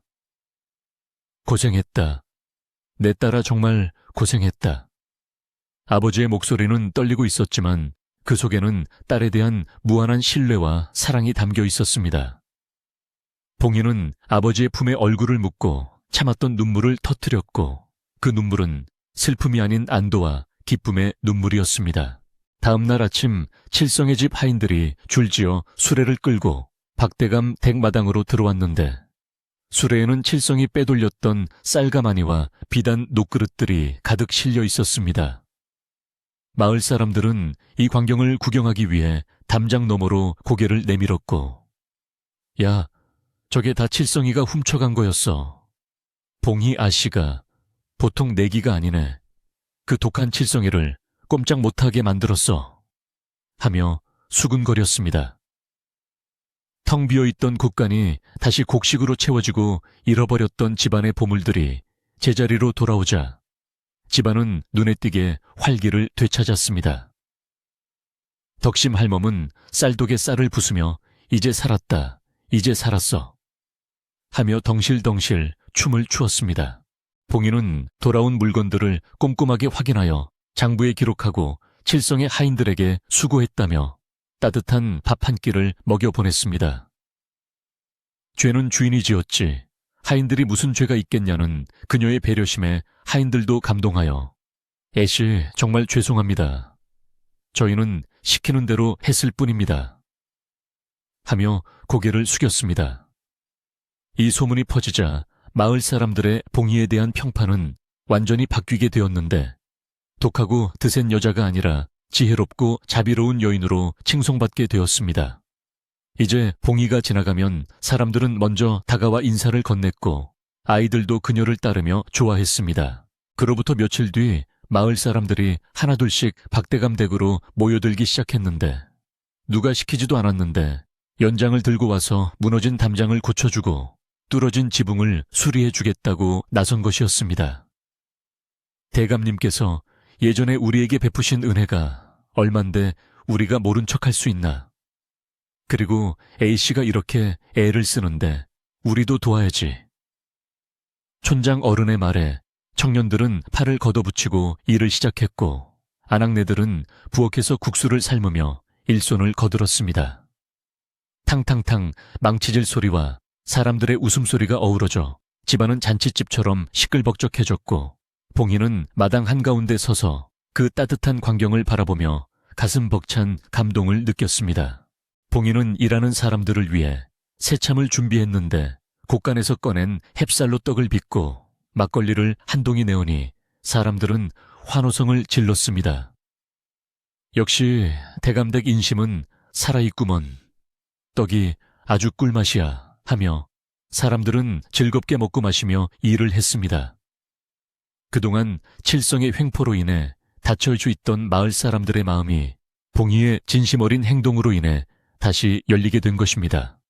집은 단순히 나무와 흙으로 지어진 건물이 아니라 그 안에 사는 사람과 이웃들의 정이 모여야 비로소 완성된다는 것을 봉희는 깨닫게 되었습니다. 지붕 수리가 끝나고 담장이 말끔하게 고쳐지자 집은 예전의 위풍당당한 모습을 되찾았습니다. 반질반질하게 닦인 기와는 햇빛을 받아 검은 보석처럼 빛났고 새로 바른 창호지는 하얗게 눈부셨습니다. 봉희는 깨끗해진 마루에 앉아 아버지를 모시고 나와 따뜻한 햇볕을 쬐게 해드렸는데 박대감의 얼굴색도 예전보다 훨씬 좋아져 있었습니다. 허허, 집이 환해졌구나. 내 마음도 뻥 뚫리는 것 같다. 아버지의 말씀에 봉희는 아버지 건강만 좋아지시면 더 바랄 게 없습니다. 하며 아버지의 어깨를 주물러 드렸습니다. 겨울이 깊어지기 전 봉희는 마을 사람들과 함께 김장을 하기로 했습니다. 예전에는 박대감 댁 김장하는 날이 마을 잔칫날이었는데 그 풍습을 다시 되살리기로 한 것입니다. 마당 가득 배추가 산더미처럼 쌓이고 빨간 고춧가루와 갖은 양념 냄새가 진동을 했습니다. 동네 아주머니들이 모두 모여 배추속을 넣으며 수다를 떨었고 봉희도 팔을 걷어붙이고 그들 틈에 섞여 열심히 일을 했습니다. 아씨, 솜씨가 제법이네. 어디서 배웠어? 어머니 어깨너머로 배웠지요. 하며 오가는 대화 속에 웃음이 끊이지 않았습니다. 잘 담가진 김치는 독에 차곡차곡 담겨 땅에 묻혔고, 봉이는 갓 담근 김치와 돼지고기, 수육을 삶아 마을 사람들에게 대접했습니다. 모두가 둘러앉아 김이 모락모락 나는 고기에 김치를 싸서 먹으며 행복해하는 모습을 보니 봉이는 지난날의 고생이 눈 녹듯 사라지는 것 같았습니다. 그녀는 넉넉하게 담근 김치를 항아리에 담아 홀로 사는 노인들과 가난한 이웃들에게 나누어 주라고 덕심 할멈에게 일렀습니다. 받은 만큼 돌려주는 것이 도리입니다. 라는 봉희의 말에 마을 사람들은 봉황이 돌아오니 마을 전체에 복이 굴러들어왔다며 칭송했습니다. 어느덧 해가 짧아지고 겨울의 문턱에 들어섰지만 박대감 댁은 그 어느 때보다 따뜻했습니다. 곶간은 가득 찼고 아궁이에는 장작불이 활활 타올랐으며 사람들의 왕래가 끊이지 않았습니다. 봉희는 이제 더 이상 쫓겨날까봐 불안해하는 객식구가 아니라 명실상부한 이 집의 주인이자 든든한 가장이었습니다. 그녀는 밤마다 장부를 정리하고 다음 해 농사 계획을 세우며 집안의 미래를 설계했고 틈틈이 아버지에게 책을 읽어드리며 효도를 다했습니다. 박대감의 병세는 눈에 띄게 호전되어 이제는 부축을 받으면 마당을 거닐 수 있을 정도가 되었습니다. 의원도 와서 진맥을 해보고는 기적입니다. 마음이 편안해지시니 병도 물러가는 모양입니다. 하며 놀라워했습니다. 칠성이 퍼뜨렸던 봉희가 오면 아비가 죽는다는 저주는 거짓말처럼 사라졌고 오히려 효녀 봉희 덕분에 아비가 살았다는 새로운 이야기가 전설처럼 만들어지고 있었습니다. 봉희는 이 모든 것이 자신의 노력뿐만 아니라 조상님의 보살핌과 이웃들의 도움 덕분이라 생각하며 겸손함을 잃지 않았습니다. 어느 날 저녁 봉희는 툇마루에 앉아 밤하늘을 올려다보았습니다. 10년 전 집을 떠날 때 보았던 그 쓸쓸하던 달이 오늘은 쟁반같이 둥글고 밝게 떠서 집안을 비추고 있었습니다. 봉황은 불 속에서 다시 태어난다고 했지. 우리 집도 시련의 불길 속에서 다시 태어난 거야. 봉희는 스스로에게 속삭이며 주먹을 쥐어 보였습니다. 그녀의 손은 일하느라 거칠어졌지만 그 손이야말로 가문을 지켜낸 가장 아름다운 손이었습니다. 이제 집안에는 평화가 정착되었고 칠성의 그림자는 완전히 사라졌습니다. 봉희는 덕심 할멈과 머슴들에게 겨울옷을 한 벌씩 해입히고 그 따뜻한 겨울을 날 수 있도록 땔감도 넉넉히 준비해 주었습니다. 집안 사람들 모두가 봉희를 믿고 따르니 집안에는 질서가 잡히고 활력이 넘쳤습니다. 봉희는 문득 어린 시절 뛰어놀던 뒤뜰의 대나무 숲이 생각나 발걸음을 옮겼습니다. 차가운 겨울바람에도 굴하지 않고 푸름을 유지하는 대나무들이 마치 자신의 모습과 닮아 있어 봉희는 대나무를 쓰다듬으며 미소 지었습니다. 밤이 깊어지자 하얀 눈이 소리 없이 내리기 시작했습니다. 첫눈이었습니다. 봉희는 방으로 들어와 창문을 활짝 열고 눈 내리는 풍경을 감상했습니다. 하얀 눈이 더러워진 땅을 덮고 세상을 깨끗하게 만드는 것처럼 지난날의 아픔과 상처들도 저 눈 속에 묻혀 사라지기를 바랐습니다. 아버지가 잠결에 춥지 않으냐 하고 물으시자 봉희는 아니요 아버지, 마음이 따뜻하니 하나도 춥지 않습니다. 라고 대답하며 문을 닫았습니다. 방 안이 온기는 훈훈했고 호롱불은 은은하게 흔들렸습니다.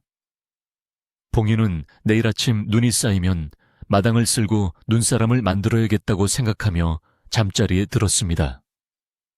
폭풍우가 지나간 뒤에 바다가 더욱 고요하듯 시련을 겪어낸 박대감 댁의 밤은 그 어느 때보다 평화롭고 안락했습니다.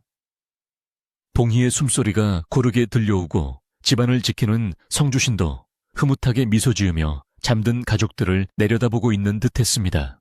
봉희의 꿈속에는 더 이상 쫓기거나 싸우는 장면은 나오지 않았습니다. 대신 따뜻한 봄날 꽃이 만발한 마당에서 아버지와 함께 차를 마시며 담소를 나누는 행복한 꿈이 펼쳐지고 있었습니다. 그것은 곧 다가올 미래의 모습이기도 했습니다.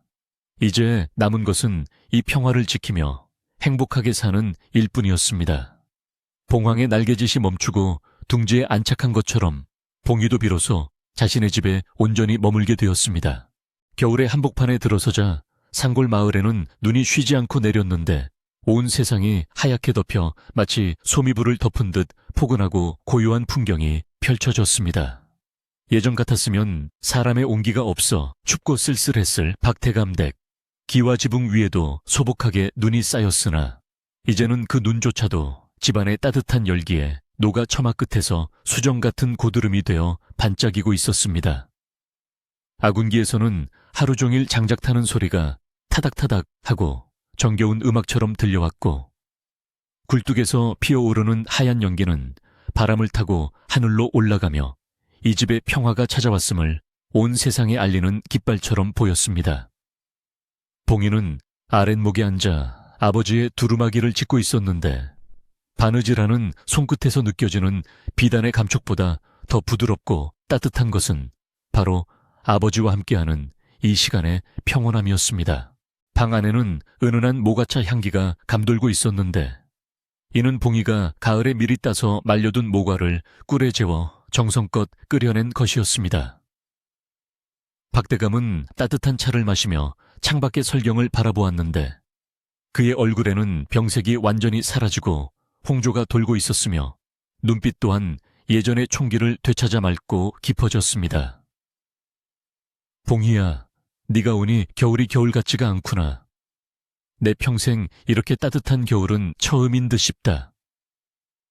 아버지의 말씀에 봉희는 빙그레 미소 지으며 아버지 마음이 따뜻해지셔서 그렇습니다. 이제 곧 봄이 오면 매화 구경도 가셔야지요. 하고 화답했습니다. 두 사람 사이에 오가는 대화는 별다른 꾸밈이 없어도 서로의 마음을 깊이 어루만져주는 치유의 힘을 가지고 있었습니다. 섣달금음이 다가오자 집안은 다시 한번 분주해지기 시작했는데 이는 새해를 맞이하고 마을 어르신들께 세배를 올릴 준비를 하기 위함이었습니다.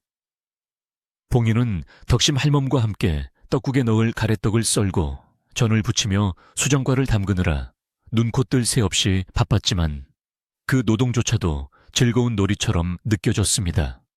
떡을 써는 규칙적인 칼질 소리가 도마 위에서 경쾌하게 울려 퍼졌고 부엌 가마솥에서 뿜어져 나오는 하얀 김은 집안 가득 구수한 냄새를 실어 날랐습니다. 마을 아이들이 담장 너머로 고소한 냄새를 맡고 기웃거리면 봉이는 갓 튀겨낸 육과와 강정을 한 줌씩 쥐어주며 돌려보냈는데 아이들의 입을 통해 봉이 누나네 집은 맛있는 냄새가 나는 천국이야 라는 소문이 퍼져나갔습니다. 새해 첫날 아침 설날이 밝자 봉이는 곱게 지은 색동 저고리를 입고 아버지께 세배를 올렸습니다. 박대감은 절을 받는 동안 감격에 겨워 눈시울을 붉혔는데 10년 만에 딸에게서 받는 세배였기에 그 의미가 남다를 수밖에 없었습니다.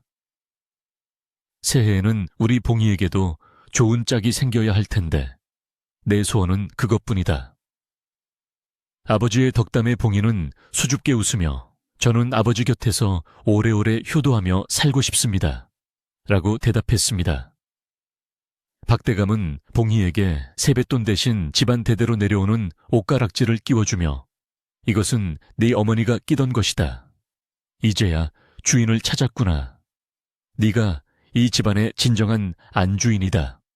라고 말하며 딸의 손을 꼭 잡아주었습니다. 아침 식사를 마칠 무렵부터 대문 밖이 소란스러워지더니 마을 사람들이 하나둘씩 세배를 하러 찾아왔는데 촌장 어른을 필두로 하여 남녀노소 할 것 없이 박대감 댁마당을 가득 메웠습니다.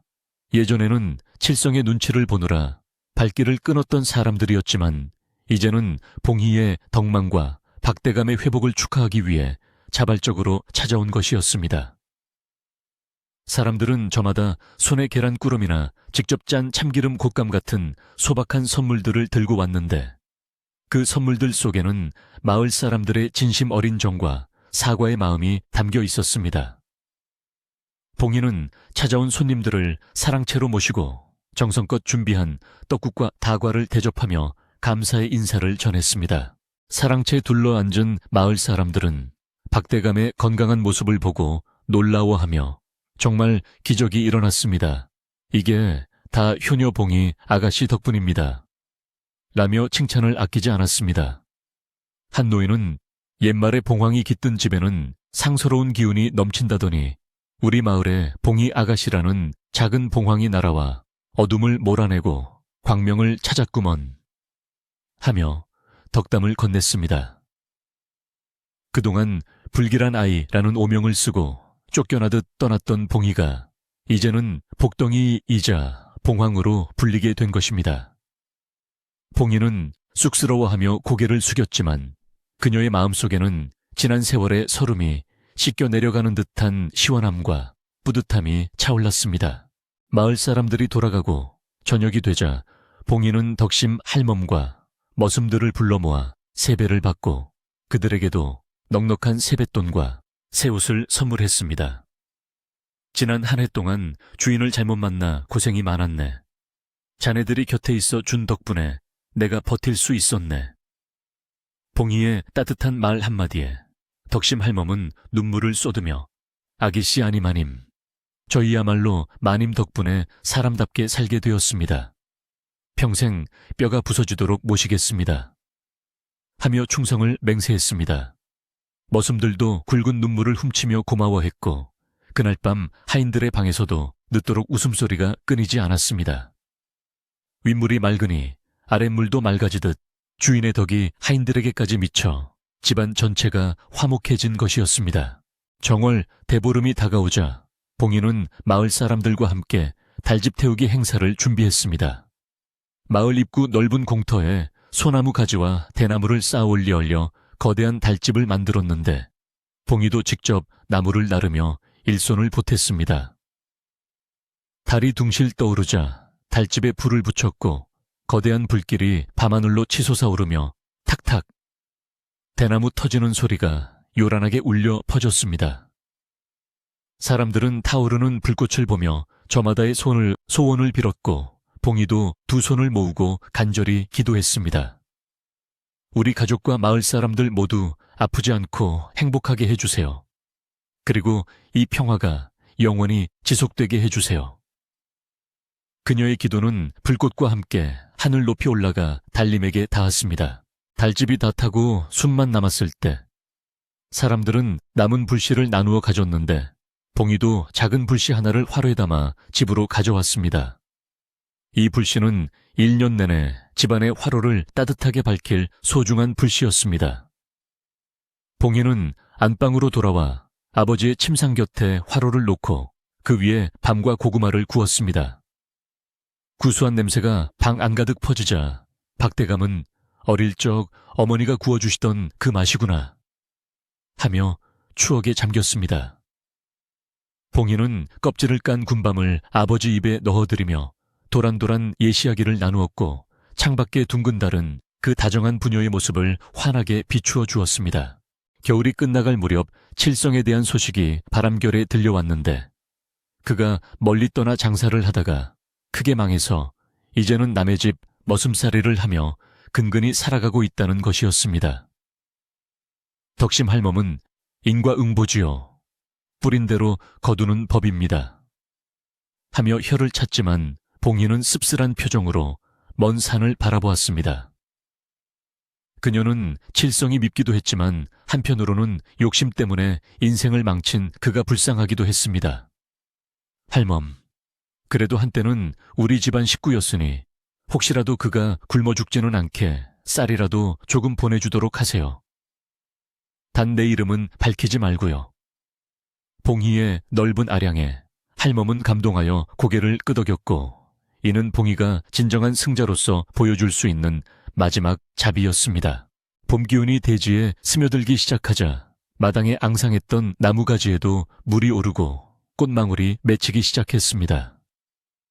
담장 밑에는 노란 복수초가 눈속을 뚫고 고개를 내밀었고 뒤뜰 대나무 숲은 더욱 푸른 빛을 띠며 생명력을 과시했습니다.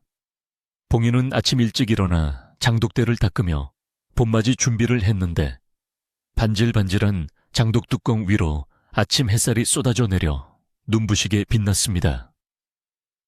그녀는 장독 뚜껑을 열어 간장과 된장 맛을 보았는데 묵은 장맛이 깊고 그윽하여 올해 음식 맛도 아주 좋을 것 같다는 예감이 들었습니다. 어느 날 오후 봉이는 아버지와 함께 툇마루에 앉아 따뜻한 봄볕을 쬐고 있었는데 대문 밖에서 꾀꼬리 우는 소리가 들려왔습니다. 봉이야, 저 소리가 들리느냐? 봄이 오는 소리구나. 박대감의 말에 봉이는 귀를 기울이며 네 아버지, 정말 고운 소리입니다. 이제 곧 제비도 돌아오겠지요? 라고 답했습니다. 그때 처마 밑 낡은 제비집을 보수하려는 듯 제비 한 쌍이 날아와 지저귀기 시작했는데 그 모습이 마치 봉이가 돌아와 집을 고치고 살린 것과 흡사하여 두 사람은 서로를 마주보며 웃음을 터뜨렸습니다. 자연의 섭리와 인간의 삶이 하나로 어우러지는 평화로운 오후였습니다. 봉이는 곳간을 열어 겨우내 보관했던 씨앗들을 꺼내어 햇볕에 말리며 농사 준비를 시작했습니다. 그녀는 단순히 집안 살림만 하는 것이 아니라 소작인들과 의논하여 어떤 작물을 심을지, 어떻게 하면 수확량을 늘릴지 고민하는 등 실질적인 경영자로서의 면모를 보여주었습니다. 소작인들도 봉희의 지혜롭고 합리적인 결정에 전적으로 따랐으며 A씨 말대로만 하면 올해도 풍년일 거야 하며 믿음을 보였습니다. 봉희는 흙 묻은 손을 부끄러워하지 않고 당당하게 일하며 땀의 가치를 아는 참된 주인이 되어가고 있었습니다. 날이 완전히 풀려 매화꽃이 흐드러지게 피던 날, 박대감은 봉희의 부축을 받지 않고 지팡이만 짚은 채 마당을 거닐 수 있게 되었습니다. 그는 활짝 핀 매화나무 아래서 멈춰서서 꽃향기를 깊이 들이마시며 감탄했습니다. 향기가 참으로 좋구나. 네가 오기 전에는 이 나무도 죽은 듯 하더니 주인이 오니 나무도 아는 모양이다. 봉희는 아버지 곁에 서서 떨어지는 꽃잎을 손바닥으로 받으며 아버지가 건강해지셔서 꽃들도 신이 나서 피는 겁니다. 라고 공을 돌렸습니다. 매화꽃이 눈처럼 흩날리는 가운데 서 있는 부녀의 모습은 한 폭의 수묵화처럼 아름답고 고귀해 보였습니다. 저녁이 되어 어둠이 내리면 박대감 댁 사랑채에는 책 읽는 소리가 낭랑하게 울려 퍼졌습니다. 봉희가 아버지 곁에서 고서를 읽어드리거나 아버지가 봉희에게 세상 사는 이치를 가르쳐주는 시간이었는데 이 시간은 두 사람에게 있어 하루 중 가장 소중하고 행복한 시간이었습니다. 박대감은 재물은 있다가도 없는 것이나 덕은 영원히 남는 것이다. 너는 이미 그 덕을 갖추었으니 나는 이제 죽어도 여한이 없다. 라며 딸을 칭찬했습니다. 봉희는 아버지 그런 말씀 마세요. 저랑 100년 만년 사시어야지요. 하며 애교 섞인 투정을 부렸지만 그 말 속에는 아버지를 향한 깊은 존경과 사랑이 담겨 있었습니다. 밤이 깊어지자 봉희는 집안 구석구석을 돌며 문단속을 하고 등불을 껐습니다. 예전에는 밤이 무서워 웅크리고 잠들었지만 이제는 튼튼한 대문과 든든한 담장, 그리고 무엇보다 마음의 평화가 그녀를 지켜주고 있었기에 두려움 따위는 없었습니다. 그녀는 마지막으로 아버지의 잠자리를 살피고 나오며 마당 한가운데 섰습니다. 밤하늘에는 수많은 별이 보석처럼 박혀 있었고 달빛은 은은하게 마당을 비추고 있었습니다. 이 집의 모든 것기와 한 장 돌 하나, 풀 한 포기까지도 모두 봉희의 손길이 닿아 숨쉬고 있었고 그들은 침묵 속에서 봉희에게 고마움을 전하고 있었습니다. 봉희는 자신의 방으로 돌아와 촛불을 끄고 자리에 누웠습니다. 따뜻한 아랫목의 온기가 등허리로 전해져 오자 하루의 피로가 눈 녹듯 사라졌습니다. 그녀는 눈을 감고 지난 시간을 되돌아보았습니다. 춥고 외로웠던 타향살이, 두려움 속에 돌아온 고향 칠성과의 싸움, 그리고 마침내 찾아온 평화. 그 모든 과정이 마치 꿈만 같았지만 지금 느끼는 이 편안함은 분명한 현실이었습니다. 그녀는 자신이 작은 봉황이라 불리는 것이 부끄럽지 않도록 앞으로도 이 집과 가족 그리고 마을을 밝히는 등불처럼 살아가리라 다짐했습니다. 창밖에서는 봄을 재촉하는 봄비가 보슬보슬 내리기 시작했는데 지붕 기와를 두드리는 빗소리가 마치 자장가처럼 들려왔습니다.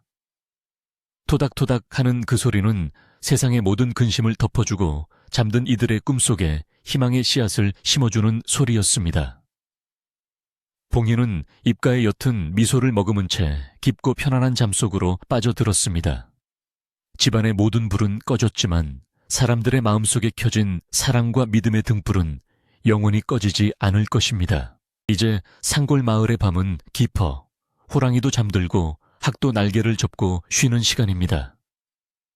옛날의 작은 봉황이 돌아와 비춰준 빛 덕분에 박대감 댁은 물론 온 마을이 따뜻한 기운으로 가득 찼으니 오늘 밤은 누구라도 편안하게 단잠을 이룰 수 있을 것입니다. 빗소리는 점점 잦아들고 세상은 고요한 평화 속에 잠겨듭니다.